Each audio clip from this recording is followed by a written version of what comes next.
और मेरे महाकाल बाबा भी हैं।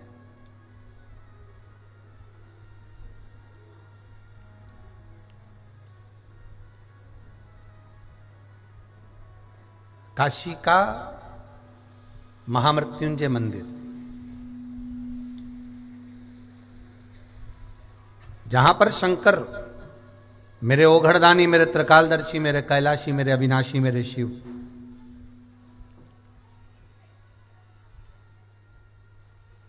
महामृत्युंजय के रूप में विराजमान।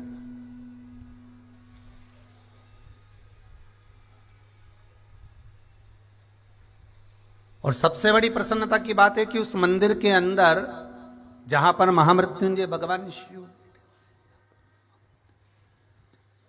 जहां भगवान महामृत्युंजय शंकर भी बैठे हुए हैं और जहां पर महाकाल बाबा भी बैठे हुए हैं, दोनों हैं।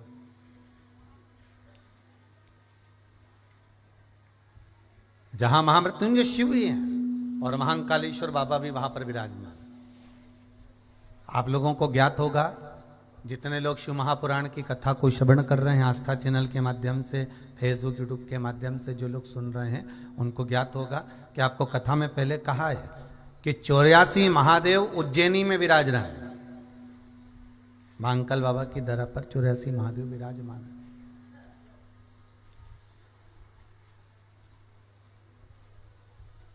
और काशी की धरा पर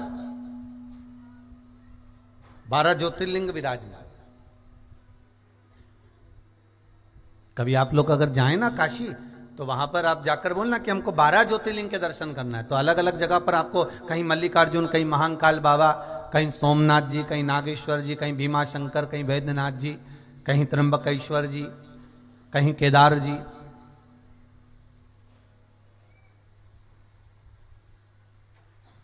कहीं ओमकारेश्वर भगवान। आपको मत पूरी काशी में जैसे वर्णन करा कि उज्जैन की धरा पर 84 महादेव विराजमान है, उसी तरह काशी की धरा पर 12 ज्योतिर्लिंग विराजमान।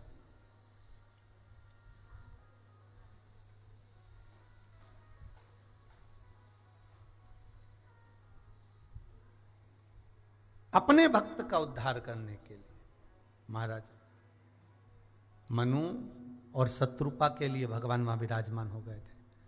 और बहुत ध्यान देना, काशी की भूमि पर एक मंदिर, महामृत्युंजय मंदिर ऐसा है जहां पर महामृत्युंजय शंकर, महाकाल बाबा और मध्यस्थ बीच में कुछ ही दूरी पर, वहीं पर नजदीक में एक सुंदर सा एक कुआं है, जहां पर धन्वंतरी जी ने, वेदों में भी जो वेद रहे हैं, औषधि के जो मूल रहे हैं श्री धन्वंतरी जी, उन्होंने वहां बैठकर तब साधना करी, भगवान शंकर की आराधना करी, भगवान शिव की उपासना करी, भगवान शंकर की भक्ति में जो डूबे रहे, भगवान शिव की आराधना में डूबे रहे। और आखिरी में वो धन्वंतरी जी जब जाने लगे तो उन्होंने विचार करा कि मेरे जाने के बाद इस औषधि का मैं करूंगा क्या? ये औषधियां जो रखी रह जाएगी, इस औषधि का मुझे करना क्या है? इस औषधि को मैं ले जाकर कहां रखूंगा? तो उन्होंने क्या करा, एक भगवान शिव की आराधना करी और भगवान शंकर से निवेदन करा, शंभु प्रकट हो, भोलेनाथ जी आप कृपा करिए, मुझे आज्ञा करो कि मैं इन औषधि का करूं क्या? मैं इन औषधि को कहां ले जाकर रखूं? मैं इन औषधि को कहां ले जाकर डालूं? मैं इन औषधि को कहां ले जाकर रख सकता हूं? मैं इन औषधि को किस जगह पर ले जाकर रख सकता हूं? ये औषधि हमें ले जाकर कहां रखूं? शिव की आराधना में धन्वंतरी जी डूब गए। शिव महापुराण में